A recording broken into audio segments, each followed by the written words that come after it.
nesta primeira xornada do Simposio Manuel María, centrado, como xa previamos no programa e como hoxe quedou claramente esclarecido, na obra poética de Manuel María.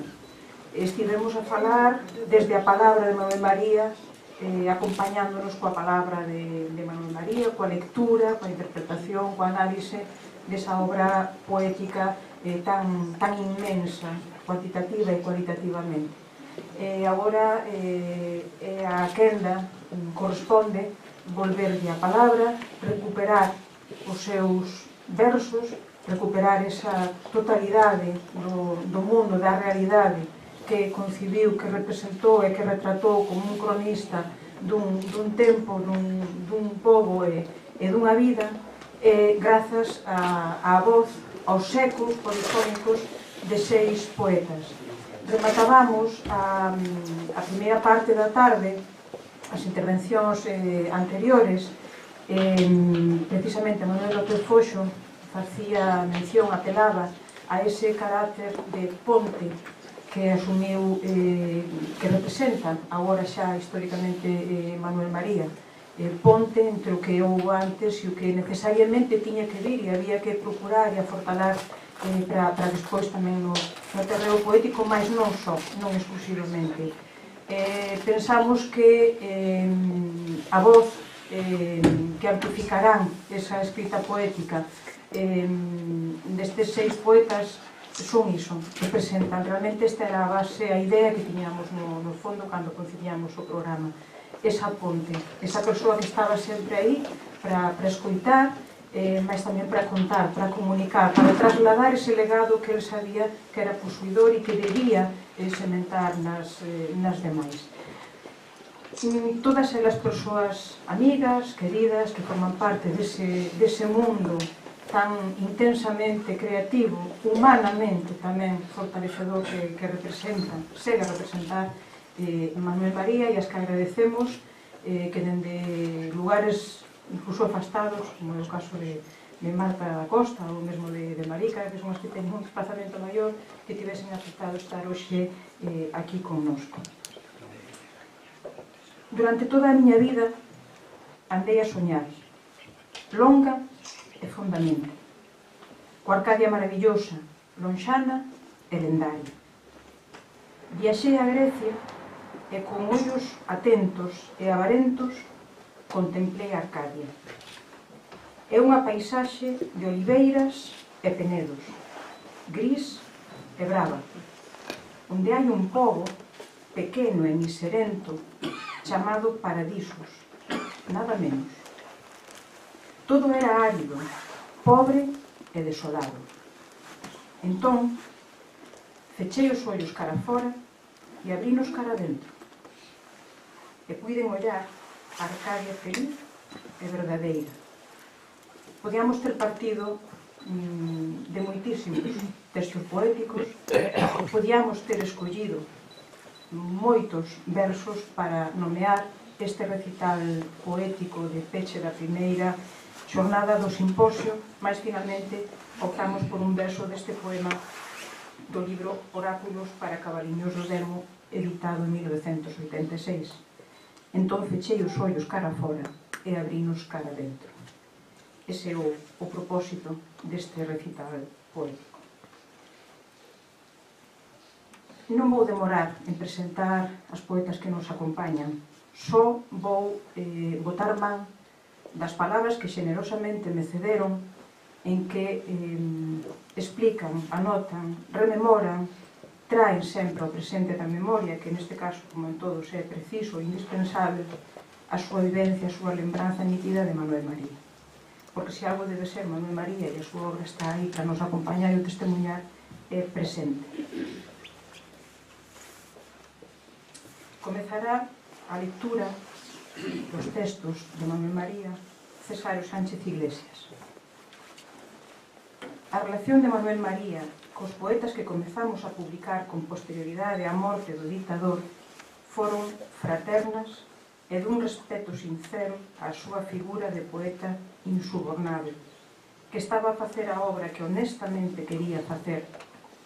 Para nós foi unha figura que nos enlazaba coas xeracións anteriores e que viviron a posguerra na Galiza. Foi por nós respetado e valorado, e foi para min o mestre, compañeiro, foi o amigo. El sentiuse reconfortado cando viu que estaba a agromar unha nova xeración de poetas que xa non eran epígonos de ninguén.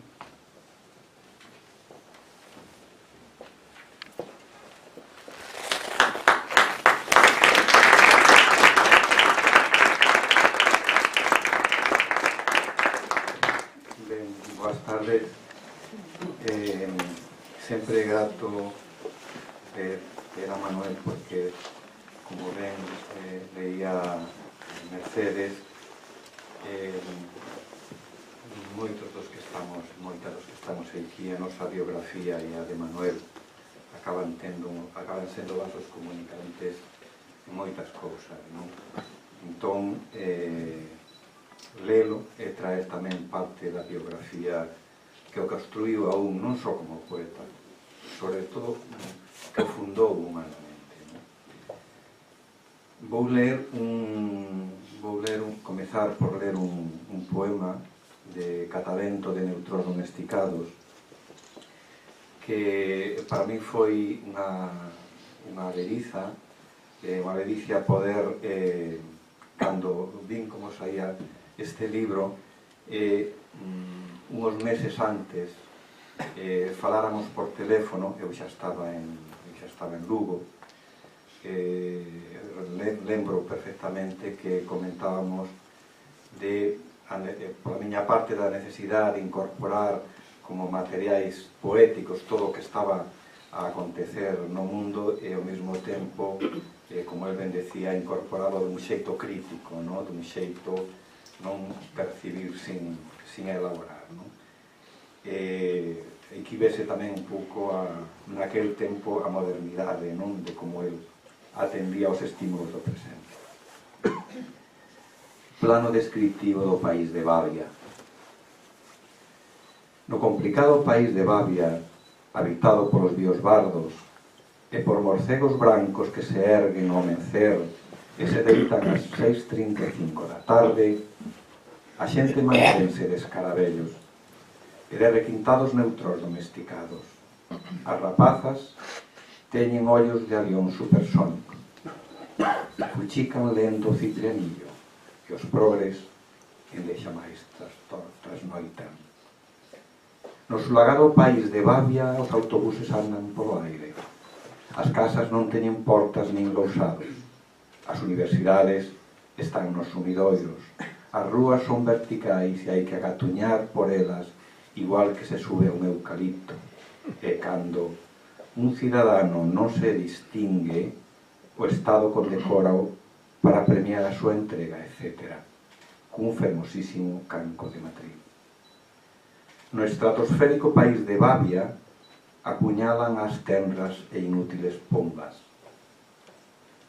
Saltan os ollos aos ciclomotores, empregan as galiñas máis bellas como máquinas de facer café exprés. Aos traballadores xubílanos aos 3 meses de idade e páganlles o subsidio aos postes de teléfono, quedando incluídos nas listas de contribuintes á facenda os esqueletos das sardiñas soñadoras. No perfectísimo país de Babia, os televexos non están mediatizados. Non se coñece tampouco a Coca-Cola. As tarbelas fan de reactores nas caixas fortes dos bancos, onde gardan as follas que o outono desprezou. E por remate, cando a muller que se ama comeza a sentir noxo, é que un xa principia a agonizar. É do ano 81-82 este poemario. Profetizarnos calamidades é un poema para a esperanza, é do libro Advento. Non temades, é un paxaro noitebrego que anda devagariño sobre as cousas. Non son espíritus feitos medo na noite, non son ondas de mar abertas como rosas, nin ladaíñas calladas de saloucos. É un paxaro noitebrego somentes que di devagariño o seu agoiro, que di devagariño o seu agoiro o vento. Vós agardades aluzada por medo a ese silencio que ouvides latexar. Os vosos ollos non teñen vaguas núas e por iso tedes os brazos en cruz e a alma pendurada dun cabelo. Non temades. O poeta divos a súa palabra encantada que como unha bolboreta maina e cristalina traerá un anaco de paz á vosa alma. E vos quixera dese reflexo do luar, rosa tímida sin resplandor rachado, ancello ou canto solitario da laberca. Vos quixerades ter outras palabras e chamar as pombas irmauciñas, pero o voso esforzo xa é innecesario. Tedes o corazón afogado no sangue, tedes medo aos agoiros dos paxaros noitébregos, e o voso espírito desángrase o solpor. Entón, é cando tedes medo ao anxo dos agoiros. Tedes medo a morrer nun carreiro de sombras, sen auga nin luz pura, para os vosos beizos secos de ardimento. Non temades aos paxaros noitébregos, as súas voces de loito non encerran terror. Escoitado o poeta, que vos di simplemente na súa frauta de lúa, non temades.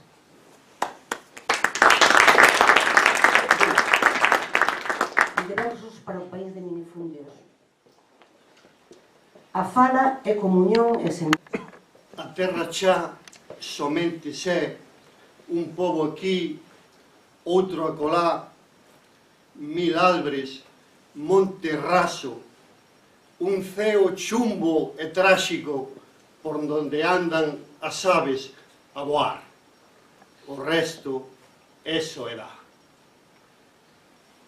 A obra prolífica, vasta, extensa de Manuel María recolle diversos timbres, diversos tonos, diversos temas. Vemos este exemplo neste brevísimo e célebre poema que inicia Terra Chá, a paisaxe. Mais a carón da paisaxe está tamén a poesía social de denuncia, a poesía patriótica, a poesía religiosa e mesmo como este exemplo que vou a ler, o poema do home disgregado, a poesía de raíz existencial.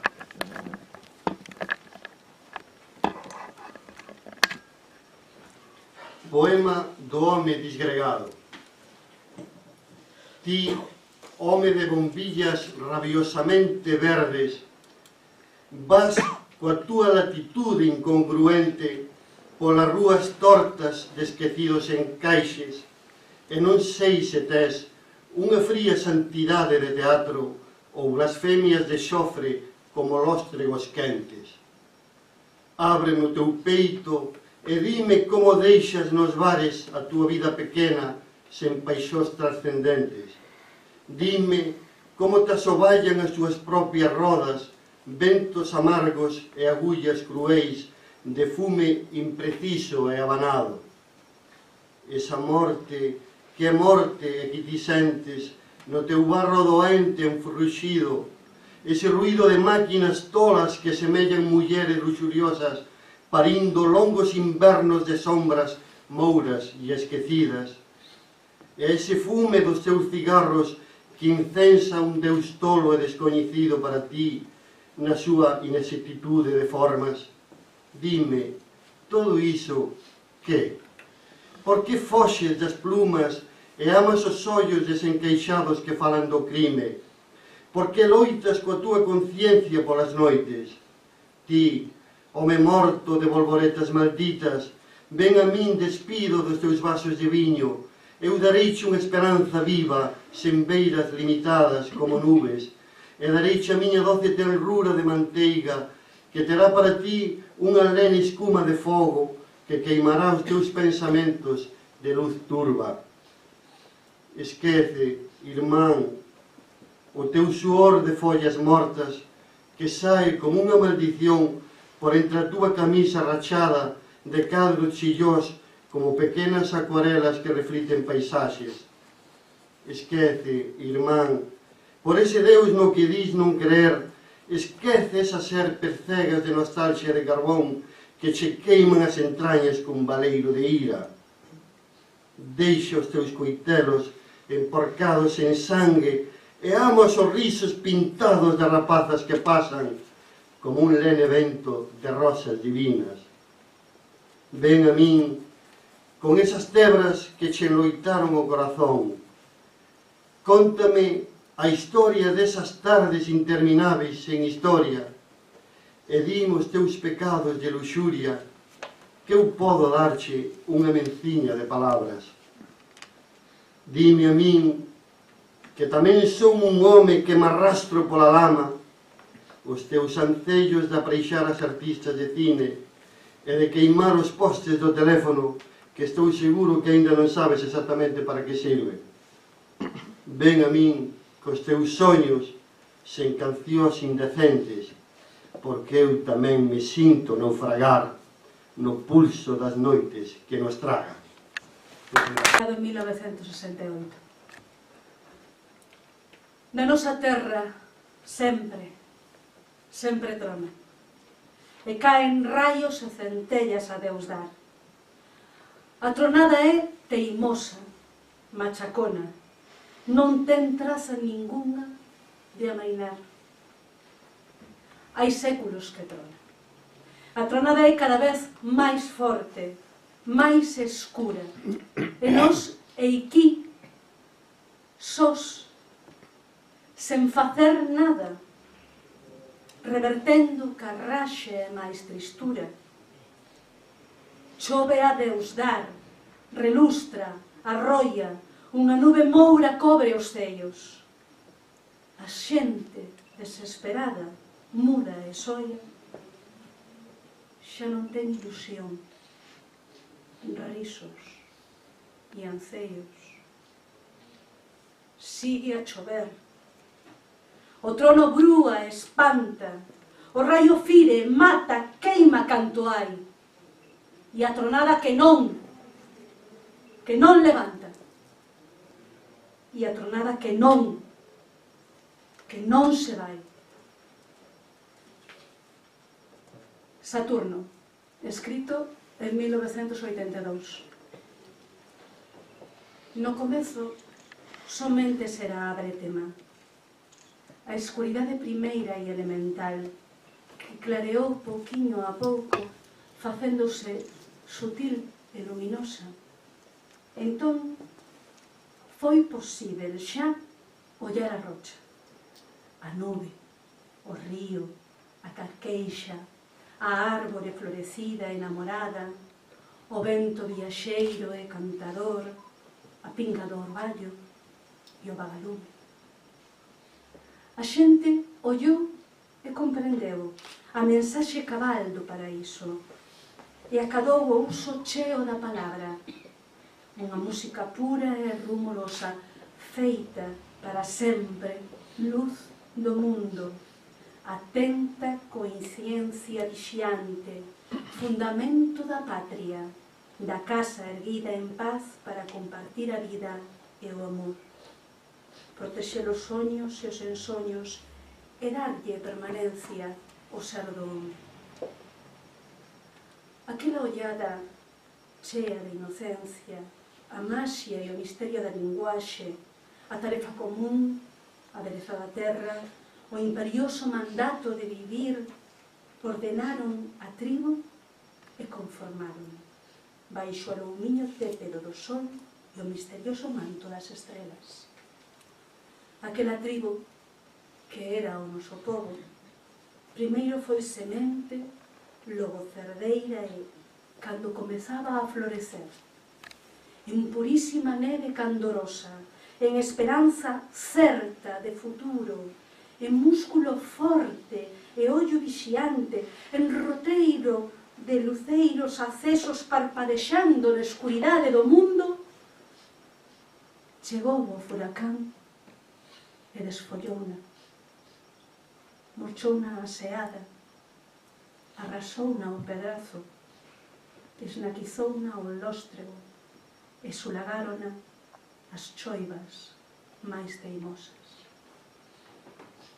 O fado colonizador, inexorável, potente, armado coa forza e máis coa espada, espallou, ai, a flor do noso povo, por todas as direccións da Rosa dos Ventos, e a nosa xente, desde hai séculos, perdeuse polos camiños do éxodo, polas rotas arrepiantes do non ser, e desapareceu como a pinga de auga sobre o mar ou a bágoa que cae na fogueira. No territorio tribal, antergo e sacro, permaneceron unhas cantas fantasmas, como penedos, lapas ou carqueixas, soportando unha vida mineral, envoltas nunha bretema mesta, deixándose domear polos amos do mesmo xeito que o oleiro modela o barro frágil e doado. Mais a luz fíxose no corazón e na palabra dunhos cantos fillos xenerosos e lúcidos que se axeollaron no chan, recolleron as cinzas sagras do que foi esperanza ilusionada e ofrendáronllas aos deuses esquecidos. Convocaron o pobo para berrarlle a xor da miseria que sufría, a indignidade que andaba a soportar, a cegueira, a coxeira, a manqueira que o ia tollendo e embrutecendo, o esquezo total que o esnaquizaba.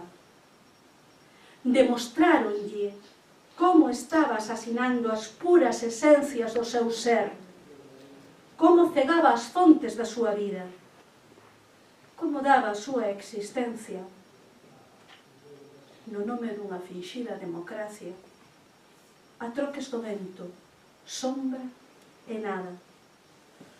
Como acreditaba en inimigos, oportunistas, traidores, renegados, e escoitaba as sospeitosas sereas que adormecían con tristísimos cantos e macabras liturxias funerais. Aqueles fillos xenerosos e lúcidos reventaron as gorxas e os pulmóns para que toda a xente comprendera a súa domesticación degradante. Os seus signos de morte evidenciados en que ían esquecendo a súa fala e xa comezaban a ladrar na lingua imposta polos amos. Todo inútilmente. Esta tribo suicida está a alongar a súa lenta agonía, alimentándose coa tristísima mágoa da súa propia puntual destrucción, como Saturno que devora os seus fillos.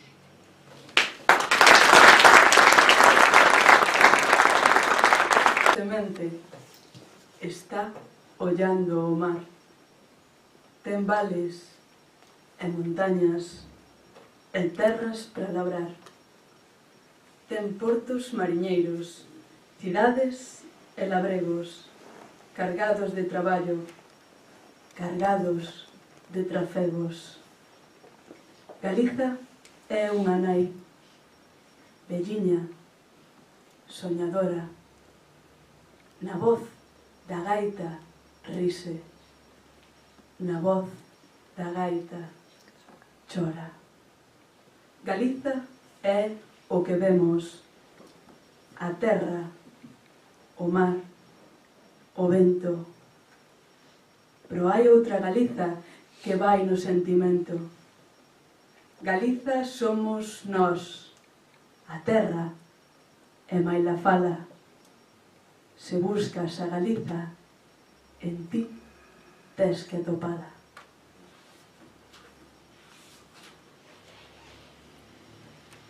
O río pasa correndo, non se para con ninguén.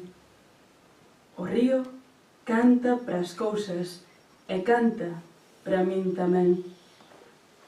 O río canta pas albres, paxareiras da ribeira. O río canta pros prados e pras nubes viaxeiras. A todos di seu cantar, con escuro e claro son. A todos di seu cantar, ante que escoiten ou non. Non lle preguntes ao río onde vai ou de onde ven. O río pasa correndo. O río non se entretén. O río pasa correndo, nunca deixa de pasar. Vai dicindo a súa canción e non se pode parar. E por último, non podía ver no ceo subido, co seu colorín, co seu colorido. O arco da vella con 7 colores que teñen no ceo, beleza de flores. O arco da vella no ceo chantado, co seu colorín, co seu colorado. O arco da vella é un arco triunfal, con 7 guerreiros que a ninguén fan mal. O arco da vella de luz feito é. Resulta un milagre que siga de pé.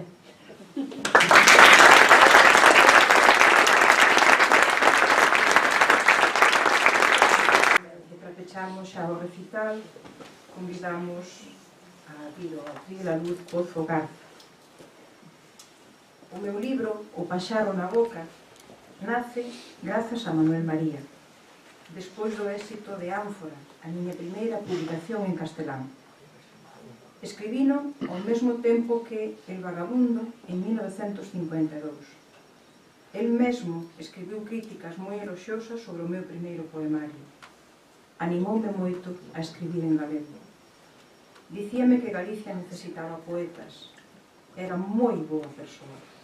Tiña un amor completo, totalizador, á lingua e á cultura galega.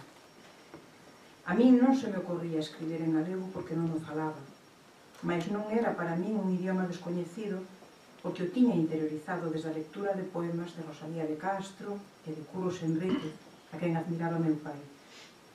Tiña moitos poemas seus aprendidos de memoria. Despois de cear, todos os días liamos en voz alta e comentábamos os poemas. Estou convencida de que se non fose polo ánimo, polo alento que sempre me transmitiu Manuel María, moi probablemente non me tería achegado a escrita en galego. Alegro moito de... É a primeira vez que veño á Academia desde hai moitos meses. Entrame unha alegría grande estar aquí nestas paredes queridas, amadas, baixo este teito acolledor e con todos os moitos conocidos fábulos novos. Teño que decir que estou moi emocionada porque tamén un pouco estou suficientemente ben para poder falar porque se me esquecen moito as palabras, pero eu non podía quedar. Non estou dado de alta todavía, pero non quixen quedar sin falar algo de Saleta e de Manuel María. Porque Manuel María sempre me queixo moito a Saleta tamén, claro. Conocímonos hai tempo e tuvemos unha amistad moi como entrañable. Non todos os días nos víamos como estábamos separados, lonxe, pero sí, estábamos bastante en contacto e a través de él foi o primeiro que me dixo que escribira en galego, porque eu non sei se me escoitades, eu escribía en castelán xa non hai 70 anos como digo agora a prensa, senón 80 e tantos anos que eu escribí. O que chamo a prehistoria, antes, tamén a prehistoria, antes do primeiro libro meu publicado que foi Ánfora, en 1949, pero antes deso xa escribira bastante, nos anos 30 tamén, o primeiro dos poemas que estaban publicados en Ribadeo nas riberas de Deo, son dos anos 30. Despois o terceiro libro que escribí, bueno, ese non está publicado, que foi o meu avó, que morreu na guerra aos 20 anos. escribín un poema. Ese poema non estuvo publicado, pero como foi o tempo en que eu regresei de Marrocos a Viveiro, pois todas as miñas amigas me decían, contanos do teu irmão, contanos do teu irmão. E non, xa sabes que morreu na guerra. Sí, pero non escribeches algo, sí, escribí por así, e entón eu vivo casa por casa das miñas amigas recitando o poema de o meu irmão, así que son moitísimos anos, máis de 70 anos, 80 anos, 85, por aí, unha vida inteira, máis unha vida, porque vamos, porque xente checa, agora vou cumprir xa os 95, eu sempre conto por anos luz. E agora, digo que son ricos, que son ricos os que recibo, non dixeron nada, verdadeiramente tronzada, en pedazos, todo en pedazos, todo. Pero bueno, estou, por lo menos, me vou, por lo menos me vou. E teño todavía 4 ou 5 libros para publicar. Entón me dá tempo. Bueno, que vou decir de Manuel María? Manuel María, todo o que se diga pouco. Todo o que existe en Galicia, en Tarrachá, todo o registrou el poéticamente.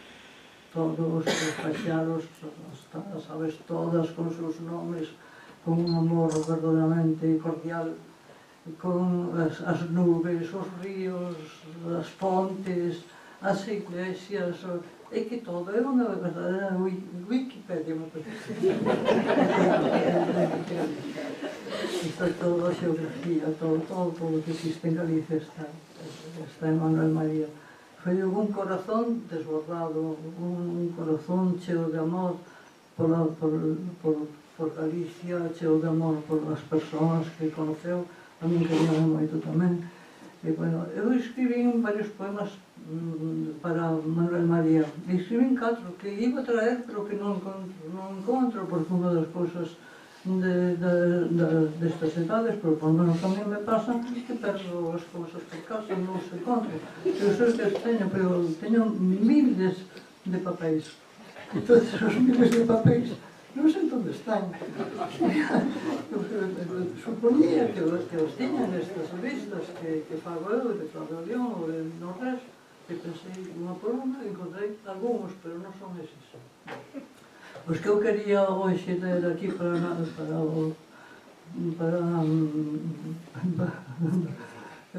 Manuel María, pois eran 4 que estaban moi ben organizados, porque se organizan, a miña cabeza organiza sola, non interveño. Entón, eran 4 moi ben organizados, se contar comigo para nada.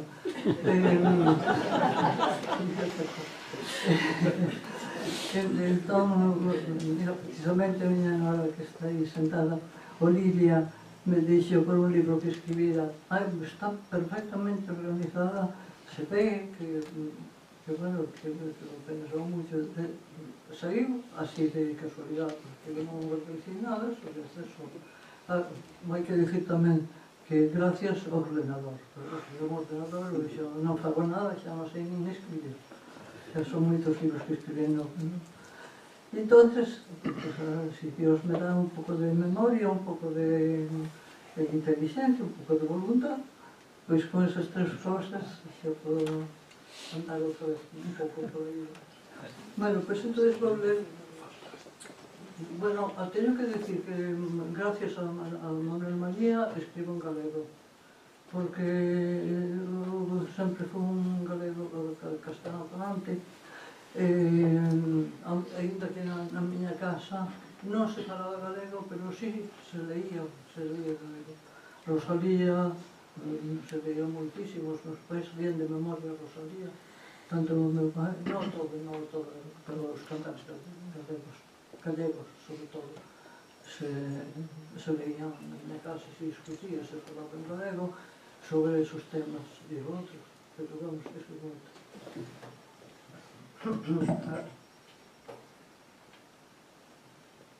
No relevo dos días Alporízame a guerra e choro en Kosovo. O corazón clama e reclama na distancia, suplico axuda para Kosovo. Polas noites os ollos alucinan, anxos da morte nas alcobas. Polos días as racias testifican un ritual de exilio en desbandadas. Mulleres vulneradas, nenos pequenos perdidos, iniciados na fala, que esqueceron a palabra insumisa para chamar ao pai. Os santuarios foron profanados. En sinal de aflicción os homes rapan a cabeza e rasuran a barba. Camiñan en silencio, cara aos cules. Sen patria e pobres de solemnidade polos confíns de Yugoslavia. Suplico axuda para Kosovo. Unha flor meditada no corazón do inverno de incesante blancura para Kosovo. Segundo, as flores derramadas. En Kosovo quedaron as estancias nun vértigo. Agora habitan mouchos nese abeiro de Aldabaxes. Alguén desvencellou as traves e calcinou os muros. As moradas en visas proclamaron o crime. Semellan as cortinas bandeiras profanadas e os espellos conservan. Só quedan en Kosovo as flores derramadas, a xenciana dos bosques, a digital purpúrea dos volcanes e os adonis verdalis agasallo dos cúmios, flor de celo, tinxíndose de sangue. Suplico axuda para Kosovo. Daría a miña vida pola paz. Homenaxe.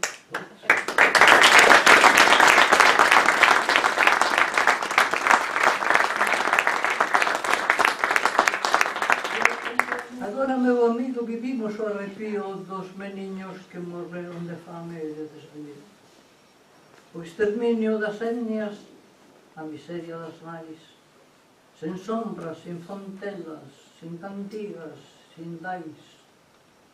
Os crimes ecolóxicos, as probas nucleares, todo está perdido nos aires e nos mares. Paraísos idílicos, agora profanados, lagos de Muroró, atolóns penamados, as pregarias e angustias do noso corazón terán acaso forza contra tal sen razón? Un